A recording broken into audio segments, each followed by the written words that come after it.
છે જે શિવ ગીતામાં ભગવાન શિવે ભગવાન રામચંદ્રને બ્રહ્મ જ્ઞાનનો આત્મજ્ઞાનનો દિવ્ય ઉપદેશ આપ્યો છે.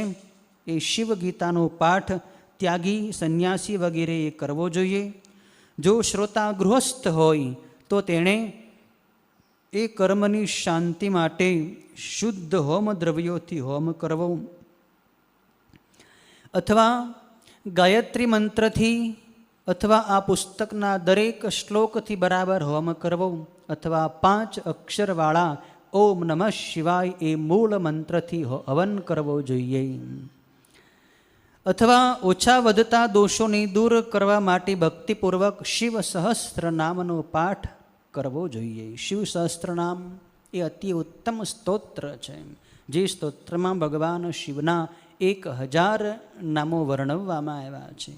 શક્ય હોય તો આ શિવ સહસ્ત્ર નામનો પાઠ તમે રોજ કરો. આપણે અહીં પુસ્તિકા પણ બનાવેલી છે. એ પુસ્તિકામાં અત્યંત સરળ શિવ સહસ્ત્રનામ લખેલા છે. એનો પાઠ કરવામાં 20 થી 25 મિનિટ વધીને થાય છે.